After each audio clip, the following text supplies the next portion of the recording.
Welcome to Baluji English, your friendly guide to fun and easy English learning. Like, share, and subscribe to Baluji English for more simple and smart English lessons. Are అన్న పదం ఉపయోగాలు ముఖ్యమైన పాయింట్లు 1 help in verb present continuous tense రూపం subject are verb ing ఉపయోగం ప్రస్తుతం జరుగుతున్న పనులను చూపించడానికి ఉదాహరణ దే ఆర్ ప్లేయింగ్ వారు ఆడుతున్నారు 2 help in verb present passive voice రూపం సబ్జెక్ట్ ఆర్ పాస్ట్ పార్టిసిపల్ 3 ఉపయోగం పని సబ్జెక్ట్ మీద జరిగితే పాసివ్ ఫార్మ్ ఉదాహరణ books are read by students పుస్తకాలు విద్యార్థులు చదువుతారు 3 main verb to be linking verb రూపం subject or noun objective place ఉపయోగం గుర్తింపు స్థితి లేదా స్థానం తెలిపేందుకు ఉదాహరణలు యు ఆర్ అ టీచర్ మీరు ఒక టీచర్ వి ఆర్ హ్యాపీ మేము సంతోషంగా ఉన్నాం దే ఆర్ అట్ హోమ్ వారు ఇంట్లో ఉన్నారు 4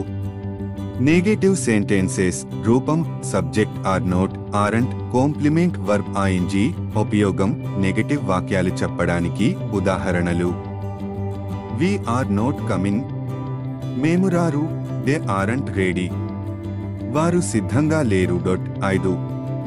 ఎస్ ను క్వశ్చన్స్ రూపం ఆర్ సబ్జెక్ట్ ఉపయోగం కాదు ప్రశ్నలు అడగడానికి ఉదాహరణలు ఆర్ యు ఓకే మీరు బాగున్నారా ఆర్ దే కమింగ్ వారు వస్తున్నారా 6 WH క్వశ్చన్స్ రూపం WH వర్డ్ ఆర్ సబ్జెక్ట్ ఉపయోగం స్పష్టమైన సమాచారం అడగడానికి ఉదాహరణలు వెర్ ఆర్ యు గోయింగ్ మీరు ఎక్కడికి వెళ్తున్నారు వై ఆర్ దే లేట్ వారు ఎందుకు ఆలస్యంగా వచ్చారు 7 కండిషనల్ సెంటెన్సెస్ అన్రియల్ ప్రెజెంట్ అఫర్మల్ వివరణ కొన్ని సందర్భాల్లో ఇఫ్ వాక్యాల్లో ఆర్ వాడవచ్చు ఉదాహరణ if you are honest people will trust you మీరు నిజాయితీగా ఉంటే ప్రజలు మీపై నమ్మకం ఉంచుతారు 8 emphatic use stress in speaking ఉపయోగం ఒక విషయం మీద బలంగా చెప్పడం ఉదాహరణ యు ఆర్ డూయింగ్ గ్రేట్ మీరు బాగా చేస్తున్నారు If you found this video helpful, give it a like or thumbs up. Don't forget to subscribe Baluji English for more English tips and tricks. Leave a comment below with your favorite idea.